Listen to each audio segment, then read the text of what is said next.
Alright. What's up? What's up? Hope we're feeling good out there. Hope we're feeling vibrant. Keeping the flavor alive.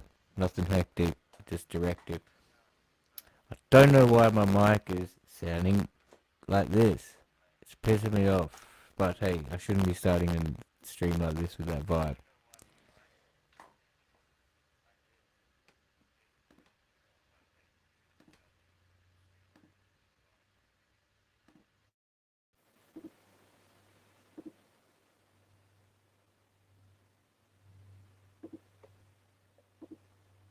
Alright, let's see if there's a difference. Okay, so I do have a difference here, I think.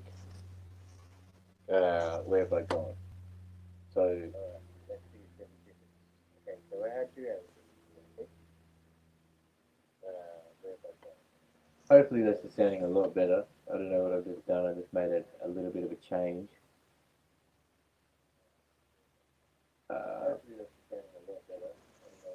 If I can get a one or something. Misael, what is up, my brother? I got them twins coming in. They're coming soon, bro. If everyone could hit the like on the way in, that'd be much appreciated. But you know, that's how we do it.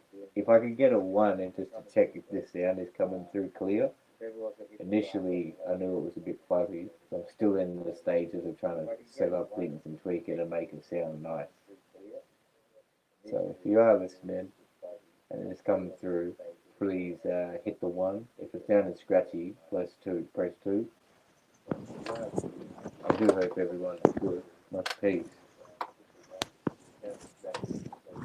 More than welcome to hit the link to on StreamYard to come up.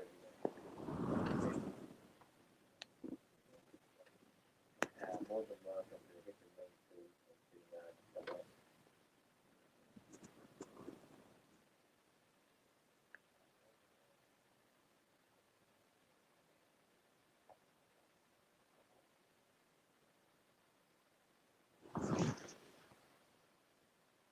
Well, yeah, well, I do hope it is coming through kind of clear and all good. Um, just another day testing through. I don't know where we're at around the world. Obviously, like I'm at about 4 o'clock, 5 o'clock in the afternoon in Australia, bright sunny evening. You know, you might be in the evening set. I mean, like waking up now. You might be having lunch. Could be going to dinner. Whatever it is, wherever you're at.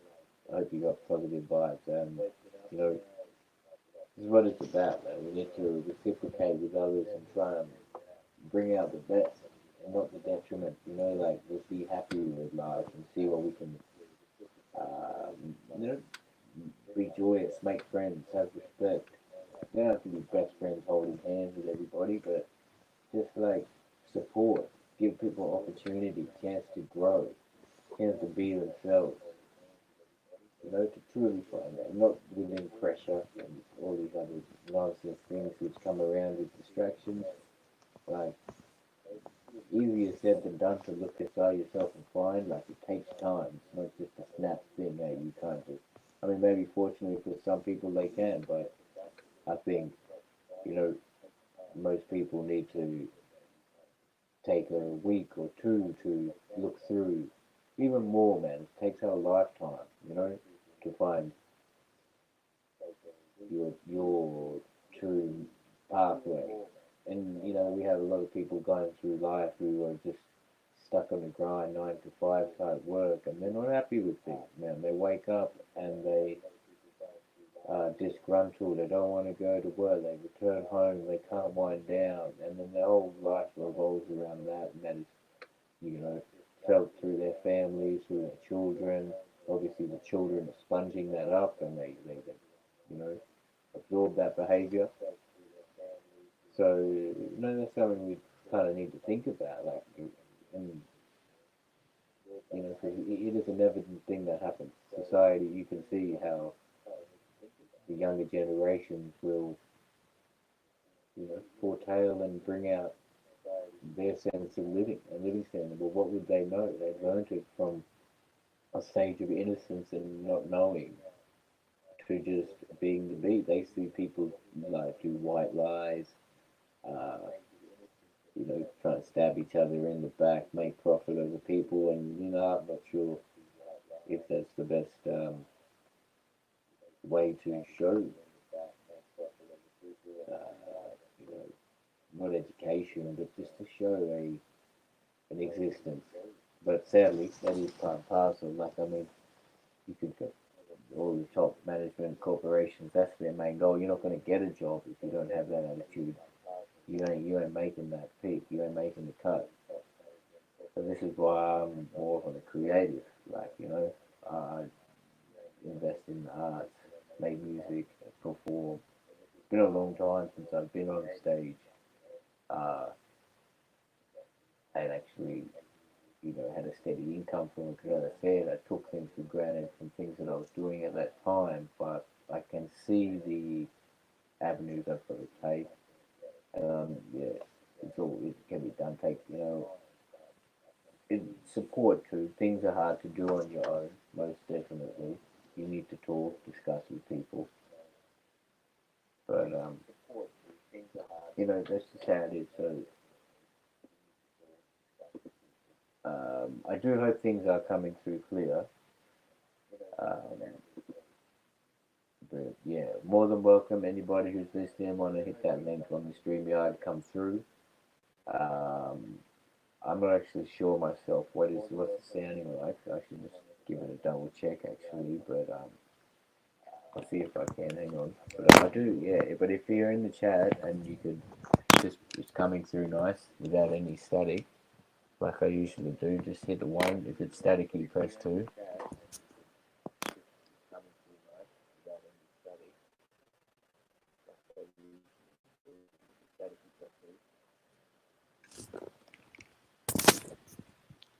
Okay, so maybe. Well, no. Alright, so it seems to be coming through. Okay, so maybe. Well, no. Okay, maybe not. There's your static. There's your static, I think. So obviously, I've got things set around here. There's your static, I think. So obviously, I've got things set around here. Right, so if I now get onto this level, I'm hoping that sound is going to be a bit better. Much peace, Chris. Much peace, Misael. Hit that like on the way in. Sound is going to be a bit better. We're going to be much peace, Chris. Doing things. Sorry, got a bit loud. I think I've figured out some sort of mic session. We're going to be doing things. Sorry, got a bit loud. I think I've figured out some sort of mic session. Sorry, got a bit loud. I think I've figured out some sort of mic session. All right. Well, anyway, as that was to be, that was to be. So hopefully from now on, things are going to come through a little bit straight, no distortion. Right. Well, anyway, as that was to be, that was. I don't want to be too loud. Just want things to like just I mean, it's hard to do it because I'm not getting monitoring and everything, but it's got delay. But all good, all good. I've just figured that this mic is the way to go. So what I might do if everybody's listening since to entertain, I'll just like set off the scene as I usually do. I'll probably do a reading actually. I'll continue the 1984 novel that I had started yesterday. But before I do, blessings to all those out there in the world of the herb.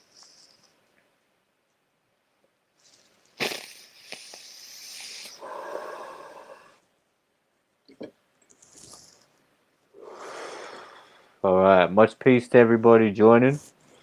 So we got 4 people in the house, man. More than welcome to come hit that link.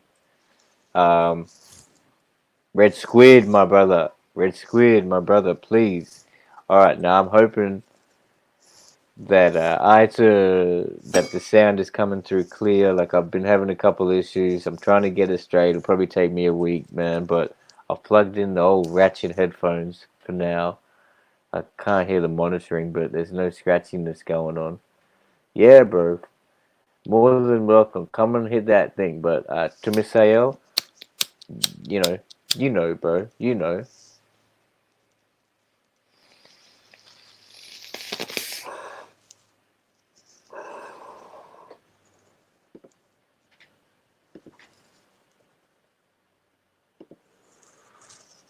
The summer for the fans, you know. Alright, but yeah, much appreciation to that. Hopefully it's sounding alright, sounding good. I don't know. I can't hear myself in the monitor, which is a bit of a shame. So I'm just talking in desperado situation. But I'd be more than what's that? Grateful if someone want to come up if you got time. Um, but that's cool. Everybody's good. That's cool. We're just jiving. We're just flowing through. That's like I'm happy to see. Hit the like though if you come on in, because this is the start of the new dawn, man. We got people from Australia. Yesterday we had Belgium.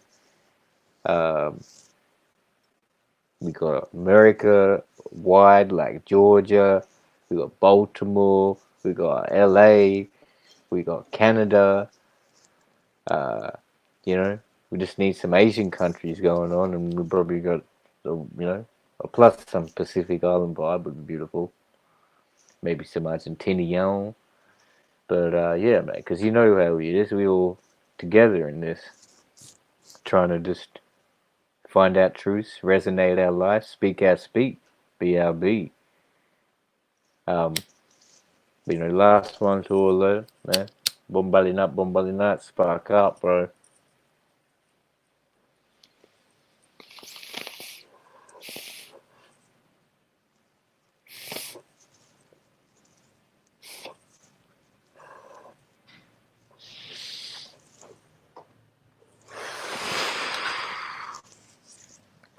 So, that's it. You know, Ganjaram Nut. And you know where I'm at. Like, this is the birthplace of my parents, man. So, we do it like that. We do it like that.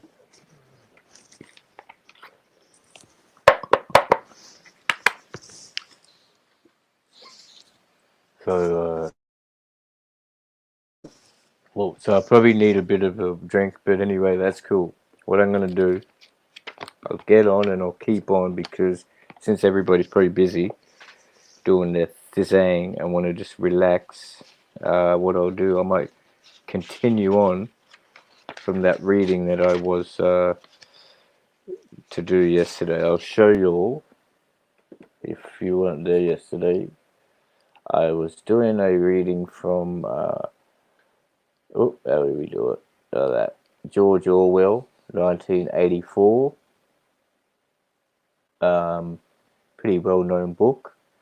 I think it's probably something that is maybe a talking point out of these things that we have been discussing of late, past few months, But if you haven't heard of it, I haven't read the thing in completion, but just thought I would give you a go. Actually, well, if you're new to this, I'll read the blurb again. I'll give you an insight. All right. The book, 1984. Right. So, in 1984, the world is divided into three parts: Oceania, East Asia, and Eurasia, all perpetually at war. In Oceania, the party has created a totalitarian state that annihilates all opposition. In the forefront of the party stands Big Brother, a figure most of almost mythical power. The story of Winston Smith's rebellion against the party, of his hatred of Big Brother, and of the thought crime which must result in his destruction was first published in 1949. Now in the 80s, our present and Orwell's brilliantly imagined future, his vision of brutalized and manipulated humanity is still gripping and still supremely relevant. So as you can see, that was written, and this particular published book was from the 80s. Now we are in 2020s, and I think we will find some similarities as they still speak, resonating with society of today. So with no more further ado, I guess I'll just continue on. If you are to go back, yesterday's stream I read the first few pages, so I'll just continue on from where I'm at. So, April 4th, 1984. He sat back. A sense of complete helplessness had descended upon him. To begin with, he did not know with any certainty that this was 1984. It must be round about that date, since he was fairly sure that his age was 39, and he believed that he had been born in 1944 or 45. But it was never possible nowadays to pin down any date within a year or two. For whom, it suddenly occurred to him to wonder, was he writing this diary? For the future? For his unborn? For his mind hovered for a moment round the doubtful date on the page, and then he fetched up with a bump against the newspeak word, doublethink. For the first time, the magnitude of what he had undertaken came home to him. How could you communicate with the future? It was of its nature impossible. Either the future would resemble the present, in which case it would not listen to him, or it would be different from it, and his predicament would be meaningless. For some time he sat gazing stupidly at the newspaper. The telescreen had changed over the strident military music. It was curious that he seemed not merely to have lost the power of expressing himself, but even to have forgotten what it is that he had originally intended to say. For weeks past he had been making ready for this moment, and it had never crossed his mind that anything would be needed except courage.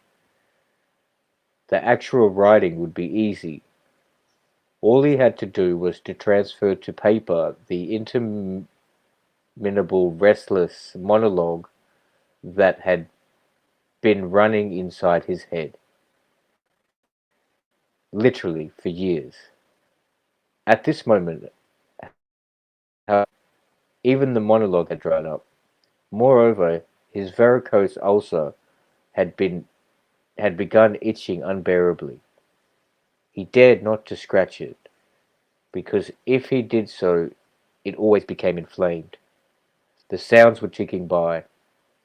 He was conscious of nothing except the blankness of the page in front of him, the itching of the skin above his ankle, the blaring of the music, and a slight booziness caused by his grin. Suddenly he began writing in sheer panic, only imperfectly aware of what he was setting down. His small but childish handwriting straggled up and down the page, shedding first its capital letters and finally even its full stops. April 4th, 1984. Last night, to the flicks, all war films. One very good one of a ship full of refugees being bombed somewhere in the Mediterranean audience. Much amused by shots of a great huge fat man trying to swim away with a helicopter after him. First you saw him wallowing along in the water like a porpoise. Then you saw him through the helicopter's gun sights. Then he was full of holes, and the sea round him turned pink, and he sank as suddenly as though the holes had let in the water. Audience shouting with laughter whenever he sank. Then you saw a lifeboat full of children with a helicopter hovering over it. There was a middle-aged woman, might been a Jewess, sitting up in the bow with a little boy about 3 years old in her arms. Little boy screaming with fright and hiding his head between her breasts as if he was trying to burrow right into her, and the woman putting her arms around him and comforting, although she was blue with fright herself, all the time covering him up as possible, as if she thought her arms could keep the bullets off him. Then the helicopter planted a 20-kilo bomb in among them. Terrific flash, the boat went all to matchwood. Then there was a wonderful shot of child's arms going up, up, up, right up into the air. A helicopter with a camera, its nose must have followed it up, and there was a lot of applause from the party seats, but a woman down in the prowl part of the house suddenly started kicking up a fuss and shouting they didn't oughta of showed it in front of kids. They didn't. It ain't right, not in front of kids. It ain't until police turned her out. I don't suppose anything happened to her. Nobody cares what the pro's saying. Typically pro reaction, they never. Winston stopped writing, partly because he was suffering from cramp. He did not know what had made him pour out of his stream of rubbish. But the curious thing was that while he was doing so, a totally different memory had clarified itself in his mind, to the point where he almost felt equal to writing it down. It was now realized, because of the other incidents, that he had suddenly decided to come home and begin the diary today. It had happened that morning at the ministry, if anything so nebulous could be said to happen. It was nearly 1100, and in the records department where Winston worked, they were dragging the chairs out of the cubicles and grouping them in the center of the hall, opposite past the big telescreen, in preparation for the 2 minutes hate. Winston was just taking his place in one of the middle rows when two people whom he knew by sight, but had never spoken to, came unexpectedly into the room. One of them was a girl whom he often passed in the corridors. He did not know her name, but he knew that she worked for the fiction department. Presumably, since he had sometimes seen her with oily hands and carrying a spanner, she had some mechanical job on one of the novel writing machines. She was a bold-looking girl of about 27, with thick hair, a freckled face, and swift, athletic movements. A narrow scarlet sash, emblem of the Junior Anti-Sex League, and was wound several times round the waist of her overalls, just tightly enough to bring out the shapeliness of her hips. Winston had disliked her from the very first moment of seeing her. He knew the reason. It was because of the atmosphere of hockey fields and cold baths, that the community hikes and general clean-mindedness which she managed to carry about with her. She disliked nearly all women, and especially the young and pretty ones.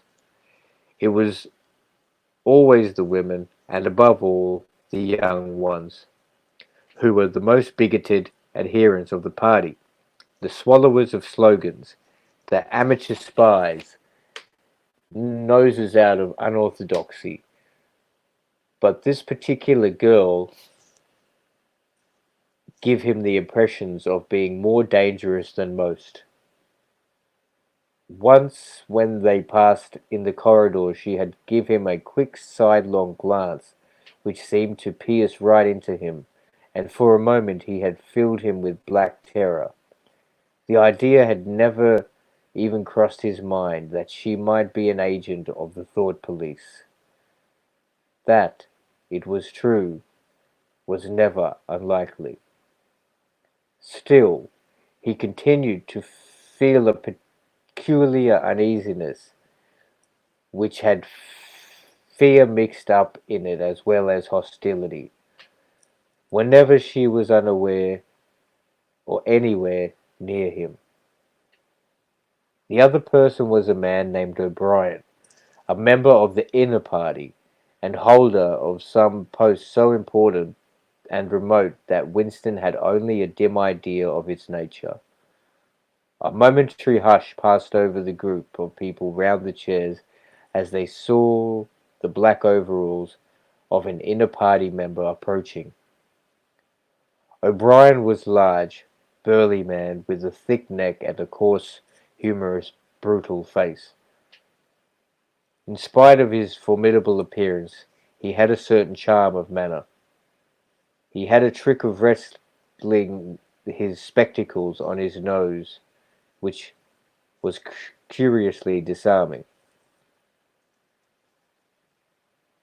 In some indefinable way was curiously civilized. It was a gesture which, if anyone had still thought in such terms, might have recalled an 18th century nobleman offering his snuff-box. Winston had seen O'Brien perhaps a dozen times in almost as many years. He felt deeply drawn to him, and not solely because he was intrigued by the contrast between O'Brien's urbane manner and his prize-fighter's physique.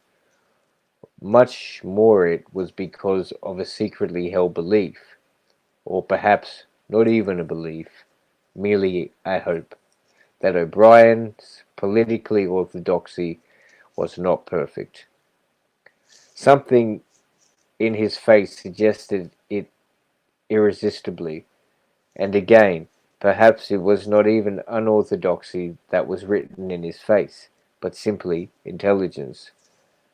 But at any rate, he had the appearance of being a person that you could talk to. If someone you could cheat if someone you could cheat the telly screen and get him alone.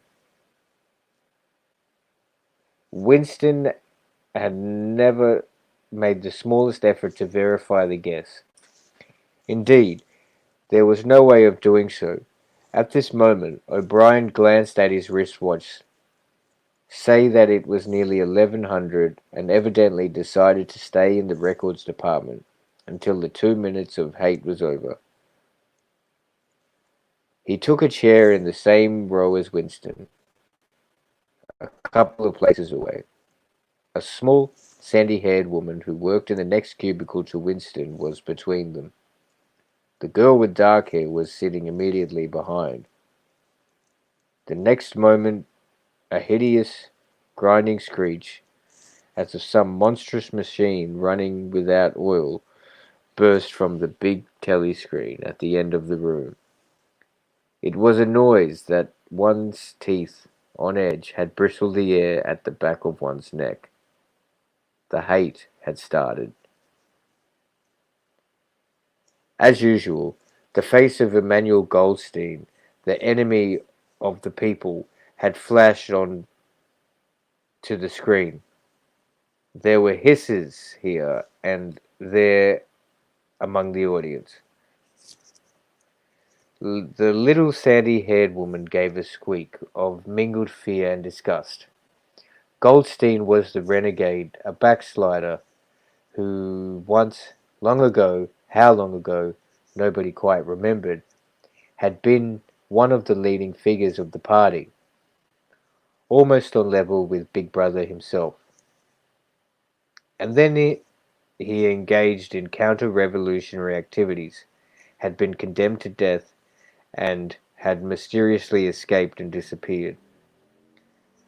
The programs of the 2 Minutes Hate varied from day to day, but there was none in which Goldstein was not the principal figure. He was the primal traitor, the earliest defiler, and of the party's purity. All subsequent crimes against the party, all treacheries, acts of sabotage, heresies, deviations, sprang directly out of his teaching. Somewhere or the other, he was still alive and hatching his conspiracies, perhaps somewhere beyond the sea, under the protection of his foreign paymasters, perhaps even, so it was occasionally rumoured, in some hiding place of Oceania itself. Winston's diaphragm was constricted. He could never see the face of Goldstein without a painful mixture of emotions. It was a lean, Jewish face, with a great fuzzy aureole of white hair and a small goatee beard.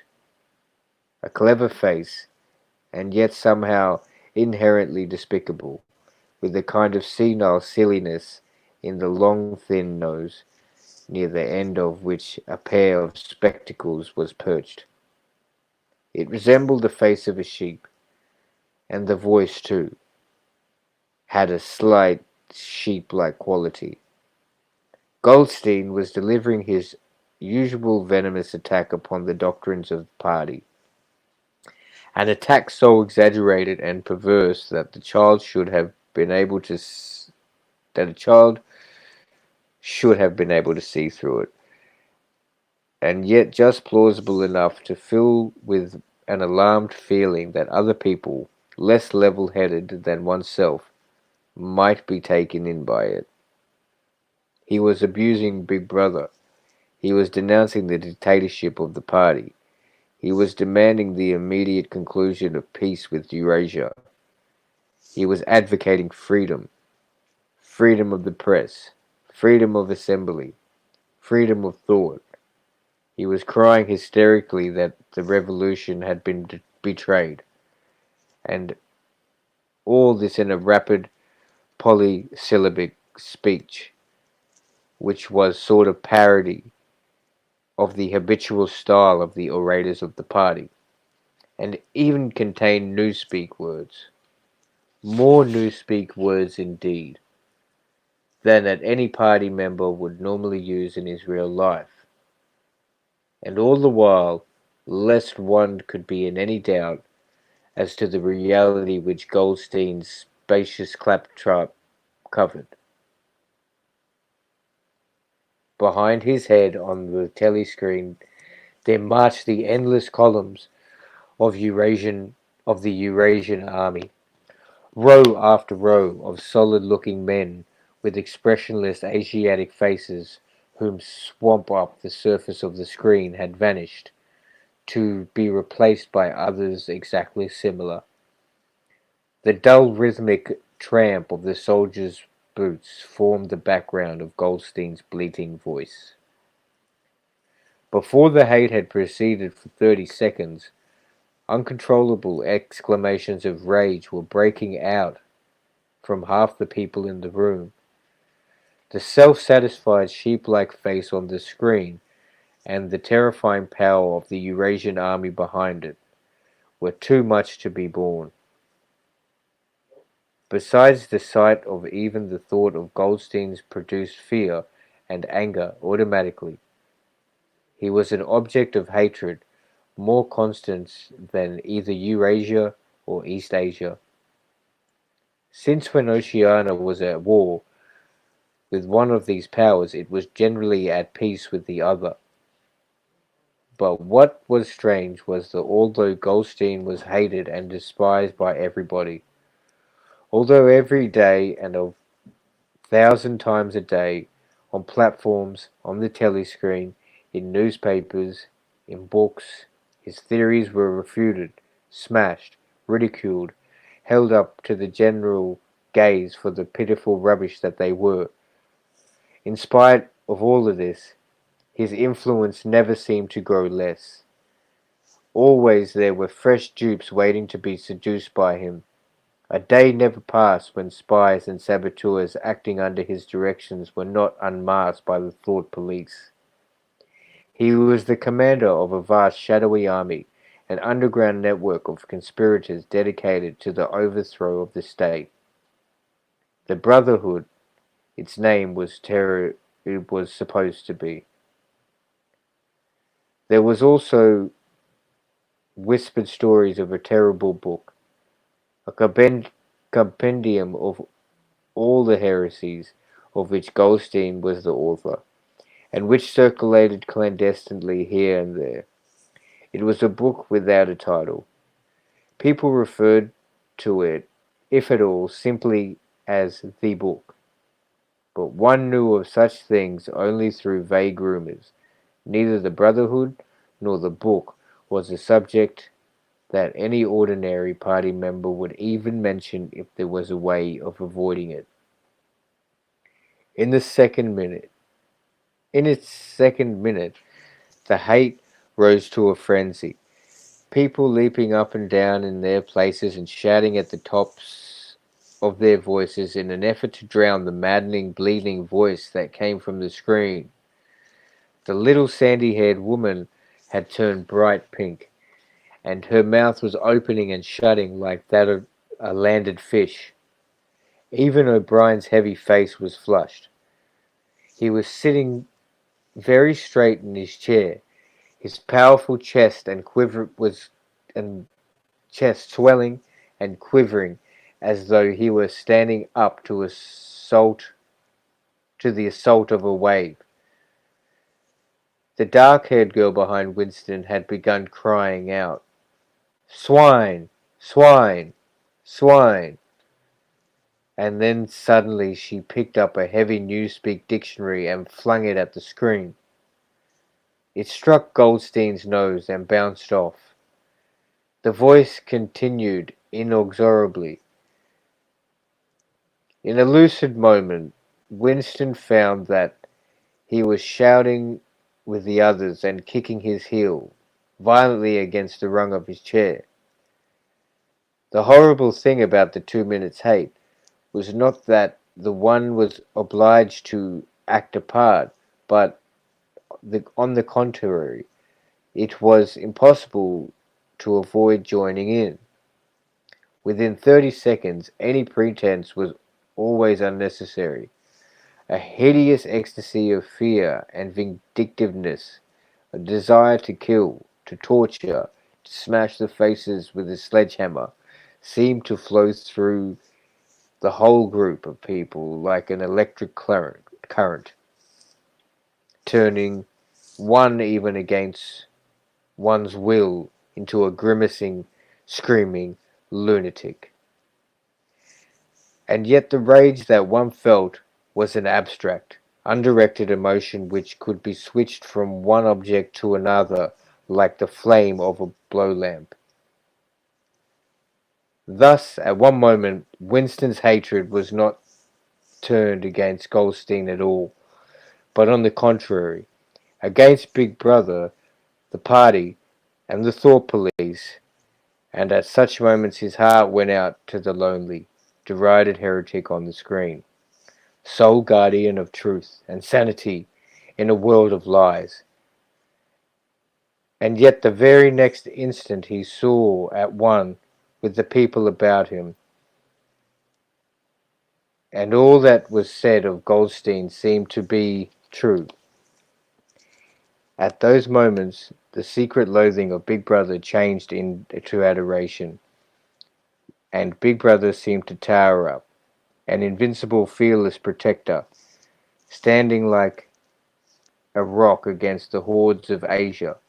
And Goldstein, in spite of his isolation, his helplessness, and the doubt that hung about his every existence, seemed like some sinister enchanter, capable by the mere power of his voice of wrecking the structure of civilization. It was even possible, at moments, to switch one's hatred this way or that by a voluntary act.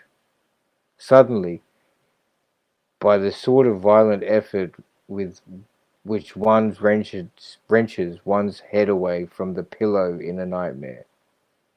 Winston succeeded in transferring his hatred from the face on the screen to the dark-haired girl behind him. Vivid, beautiful hallucinations flashed through his mind. He would flog her to death with a rubber truncheon. He would tie her naked to a stake and shoot her full of arrows like Saint Sebastian. He would ravish her and cut her throat at the moment of climax. But better than before. Moreover, he realized why it was that he hated her.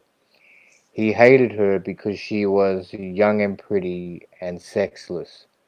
Because he wanted to go to bed with her and would never do so.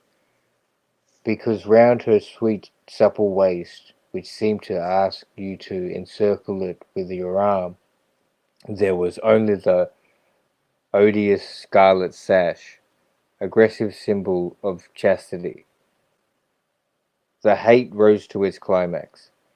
The voice of Goldstein had become an actual sheep's bleat for an instant, of the face changed into that of a sheep. Then the sheep face melted into the figure of a Eurasian soldier, whom seemed to be advancing huge and terrible, his submachine gun roaring and seeming to spring out of the surface of the screen, so that some of the people in the front row actually flinched backwards in their seats.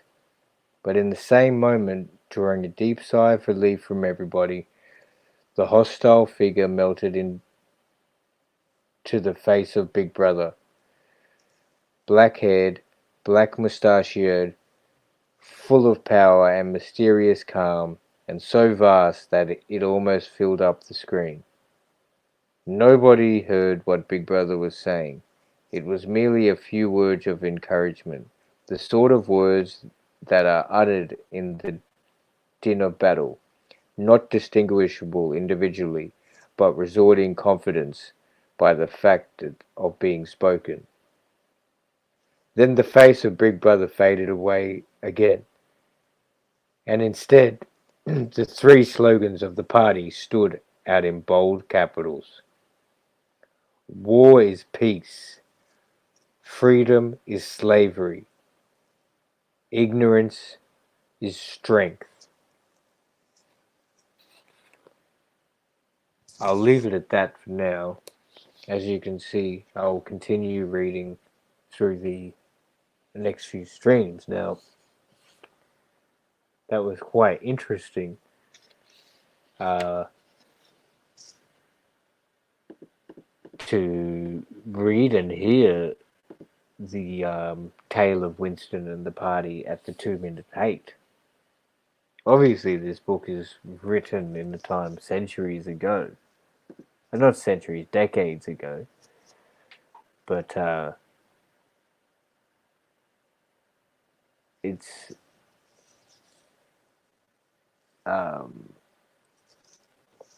you know, you can still feel some implications, I guess, residing today. But I think as I was reading that, I found the particulars such as olden days of writing of paper, newspaper, how things got out in that sense of media are completely abolished because the past 2 decades have been the internet, online, instant media, like dispersion.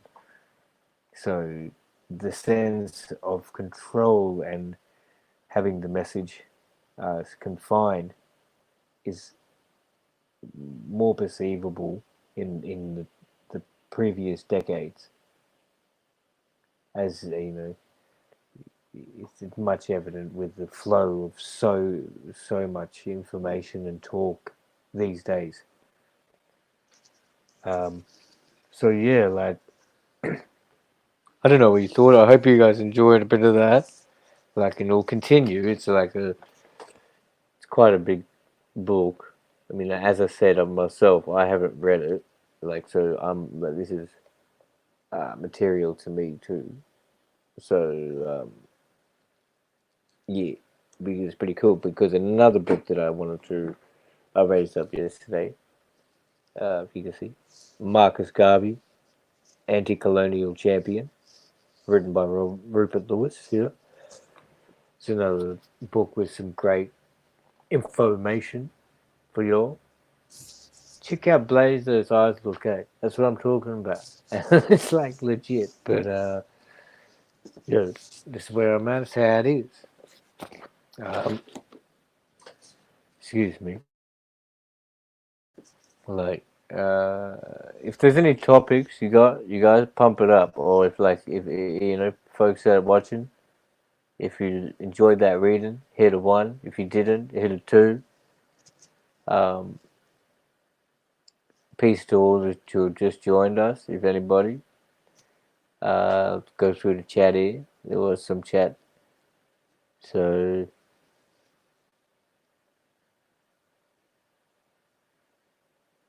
all right. So red squid is Asian.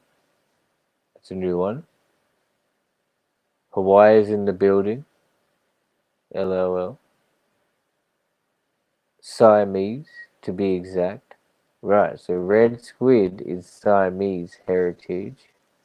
As we see, we're just joking. Got laughs all around. So,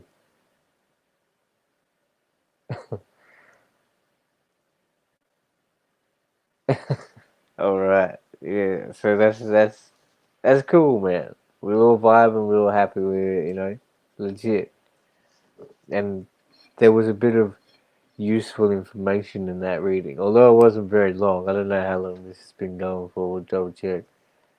It was about half an hour, say. So can continue on those sort of strings, but yeah, like you're. I'll just keep freestyle flowing, but and I'm hoping it's sounding good. And obviously, I haven't got any monitors going, so I'm just doing this, hoping in an effort that it is coming out okay. But uh, just go for it and keep it precise. And I think it's time for his herb break. How he do down under. Some people might say siesta in the Latin American countries or over in Spain maybe. But I just say, I'm having a chop, I'm having a blaze. You know what I'm saying? But I hope everybody does. I mean, maybe not everybody is fanatical as I am and an advocate to the conscience that I am. But I mean, like, if you do enjoy and partake, like, I hope, when you do have your downtime, you are really taking use of it. Um, and just, you know, uh, what's the word? Kind of finding new areas, new spaces of your mind's landscape. Like, I mean, that's because that is definitely something that, you know, was a was a factor and is a factor with this sort of elevation. Like your sensory space grows, so you're coming up with different thoughts that you would not have usually done so. So I mean, like, I'm just straight up for that herb. I mean, and you could say that for all senses of narcotic or substances. Like, I mean, if you have a drink, some people they think differently, or if you take some acid, you'll think differently. If you take some amphetamine, you'll think differently. If you take opiate, but hey, I mean, I'm just speaking. I know that talk might not be the most user friendly, or I don't know if that's the word, because it's obviously these things are. I don't want to say they're bad because it's been part of my experience and they exist. So like everything in moderation. When these things start taking control of you, then that's when it gets to a problem, I guess. Uh, but yeah, I might be floating flim flamsy a bit there, like, but I guess you dig what I'm saying. All right, Chris, you see? All right, thanks, man. He's just letting me know, like, he don't like to smoke the flower, but he will indulge in the edibles. So there you go. You got people out there that don't want to, for their particular reasons. The smoke might not agree with them. The health um, relations might deter them, and and even smoking and having it from edible is a totally different feeling in itself. Speaking from experience, like it's a more body stone than a head high. It takes time to kick in. There are more, I guess there'd be more health benefits, and I get to the sense that it's the THC is attaching to the cannabinoid receptors in our system of our body. I think we have two main types, but there are thousands running through our body, kind of like blood cells. There's red and white, but then we have millions of those blood cells. So we've got two types of cannabinoid receptors, but there's thousands running all throughout our body, which is quite an amazing fact to me. It's just like, why do they exist in a human body? And this plant is just out there, and for thousands of years. I think it is due to the fact that we have had an engagement and use of that plant for so long that our bodies like developed that. Because it's quite amazing. You think that's the only plant, and we've got similar substance in our body. It's probably not the only plant because we've got strychnine too, which comes from uh, um,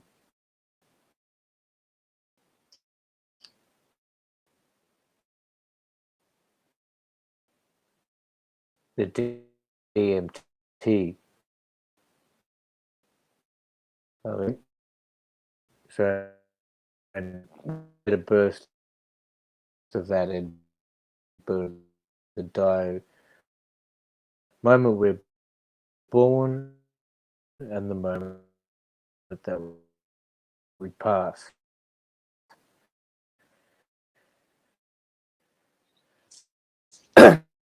Excuse me. So yeah, there's a bit of narcotic info for you, but yeah, if you know what I'm doing, we know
Yo, I'm back. Had to issue the power ran out, so it just cut out. I hope I'm back.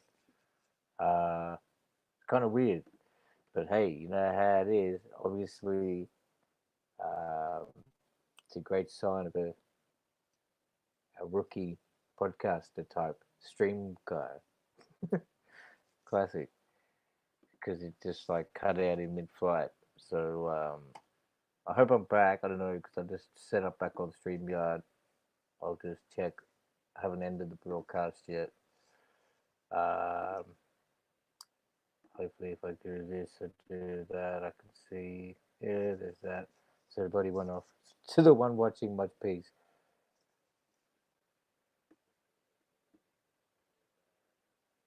Yeah, alright, so I'm back. In effect.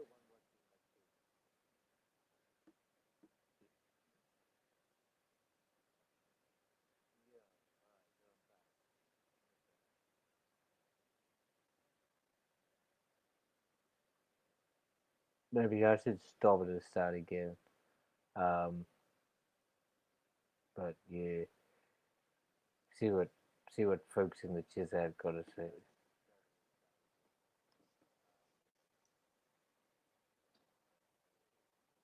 I know, I got two, mate.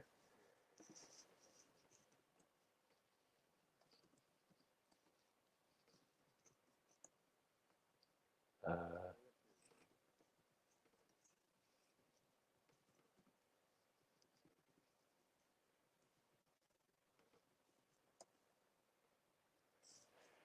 yeah, so once again, sorry for that. That was like kind of my bit of a whack out. Top effort, top effort, you know. But yeah, thanks for sticking around, and I hope it's sounding good. But who we got in here, I don't know. You guys are working, doing your thing. It's pretty cool. Let's see how we go. Oh no, so it wasn't about an hour. It was about an hour, and it just whacked out for 5 minutes. What sort of topic we could get onto? I don't know. Anyway, yeah, man, Chris. It just like I had some. The power went out, and so everything just shut down, and I was mid-flight. So I appreciate that. You back if you guys stay tuned. I don't know if it's Chris, maybe Missiles in there, uh, or Red, either or Plant, whoever it is, man. We all good. Yeah. So were you at work, bro, Chris, or any topic you want to sort of do?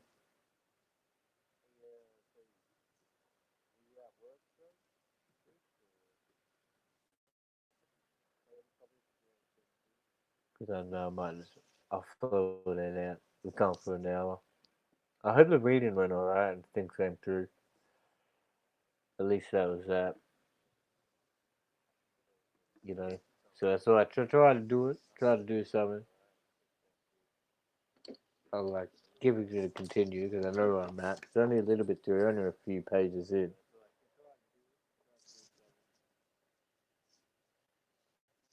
Yeah. Alright, easy, easy. So it's night time over in America. Uh, much peace to that. So that's what I'm gonna do too, right? Oh, actually, probably not quite yet. We're about like, um, what do we got? I didn't even know, but and as the thing rebooted, it's like the time, so I should check the time. It's probably about 7 o'clock, 8 o'clock. Stay up all few still what I'll do. I'll probably work on some stuff, but yeah, man. Much appreciation for sticking through. Hope you get some good rest in, man. Are you ever in Hawaii, bro? Aloha, my brother. Pacific Ocean, Pacific Island, fucking Tom, man. That's dope. That's Fiji in the background. You know what I mean? Fuck. I love that shit. I'd love to get you up, man. You should next time maybe hit the link. You know, I wanted to love to for the people to learn about Pacific Island lifestyle, the culture, bro. You know, I know you're not native or those, but and I would like to hear how Americanized it is actually, because I know Samoa is similar too, like Western Samoa and the American Samoa. So, um, mm, what would be the? I mean, like they got the underground oven style cooking. You know, then they like in Fiji it's called lovo. New Zealand they call it a hangi, and I think they call it's a umu in Tonga and Samoa. Like, do they have? They must be doing that. So basically, you do the hot rocks. You light up the rocks. So you dig a hole, do the fire on the rock. So basically, put all the food over there and cover it. I'd like to learn. It's a very beautiful way of cooking. Best seafood might be over there in Hawaii too, in comparison to if I'm thinking of anything. Luau, luau. All right, I'm learning. We learning. We progressing. Everybody who want to hear it. So that's it. We've just learned four different Pacific Island. It's a similar type of cooking. They're doing the same thing, and it has sort of evolved over time. But it's a very common process, and it's not a daily thing. It's kind of a ceremonial thing. They'll do it on an occasion, and it's to feed a lot of people. Um, I'll tell you some things about the Fiji in a minute, but so like that, break it down again. That is that underground oven style cooking. Fiji, it's called a lovo. Tonga and Samoa, it's called a umu. In New Zealand, they call it a hangi. And then in Hawaii, we just now learned it's a luau. Now, you can make some beautiful stuff in it. But anyway, in Fiji and New Zealand, well, Fiji especially, what I heard of the past, the reason why they are so big, these things that could be dug like 3 feet deep, 2 feet deep, maybe, or maybe if they're sitting like, but 6 feet long, 8 feet long, they'd probably be 4 feet deep. They were used to cook the fellow warrior, the other tribe warrior that got defeated, that was beaten. They were gonna eat him during the cannibal times. That's where it was. They were used because that's all about the ceremony and the you know the source of the process of the they would want me out, but that's right. They do it daily. Most most definitely, because like that's another part. Like I'd like to thank the type the hotel Pacific Island nations. You already developing country really. You're not seeing the real, yeah, the authentic people and how when you go to places or typical bits and bobs living in an environment of a completely westernized culture. So yeah, I can hear I'm breaking up not greatly. Oh,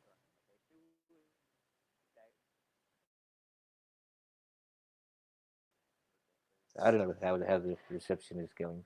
It's not the best at the moment, but yeah, man, that's a positive thing, man. I'm very happy with that. Uh,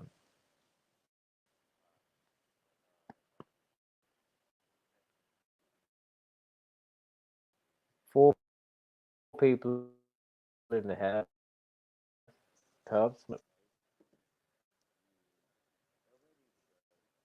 If it would all hit the like on the room, that'd be dope. But I don't know how it's not very good now. But yeah, still down.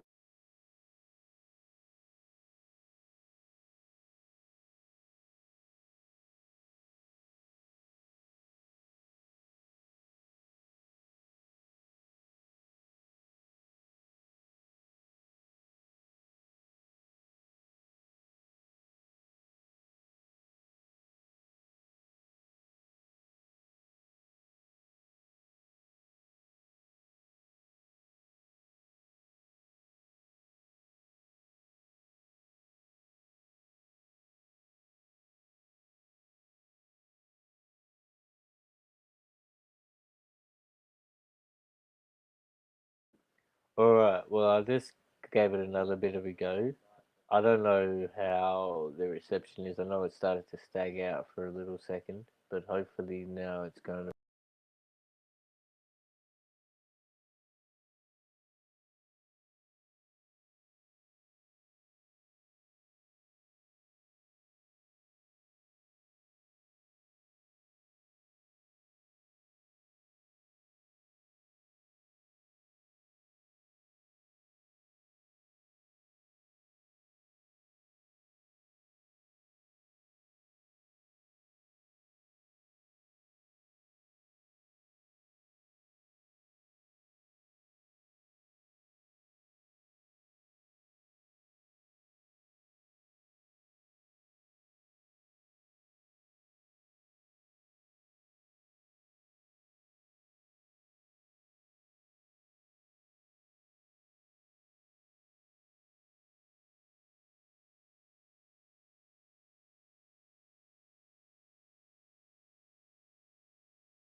Oh, wiggity, wiggity, wiggity, wiggity, walk.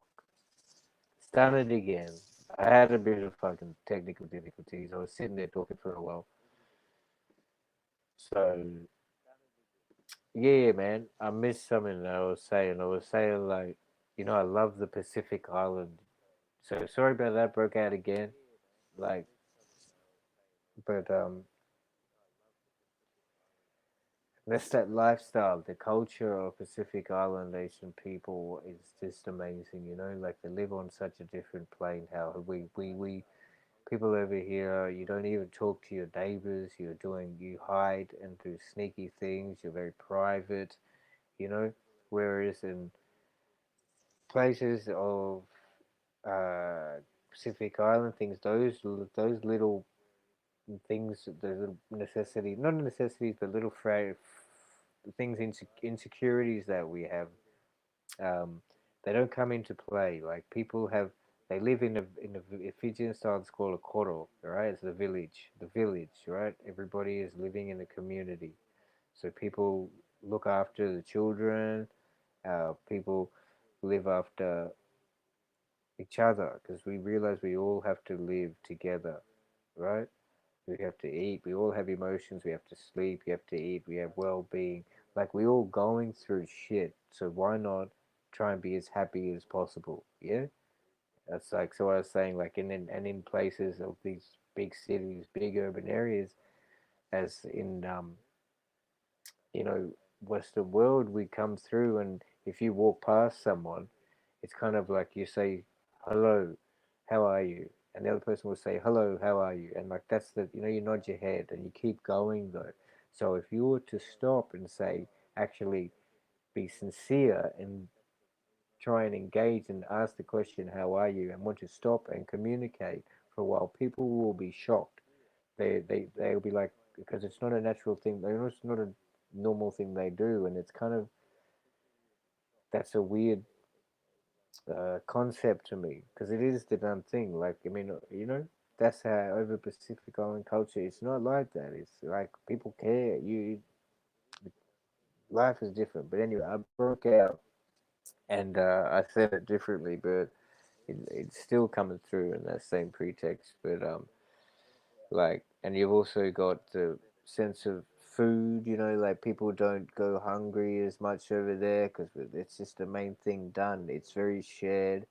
Um, and it's not, no, we don't hide like over here. You can have to lock your door now, and you know towards your neighbors or the public. But I mean, of course things like that happen over in uh, Pacific Island nations, especially the ones who have gained through more Western culture, who have been policed and all this stuff, but governed. The ones who live really tribal life, um, off the land, they govern themselves and without all this jurisdiction of nonsense, and life is real and beautiful.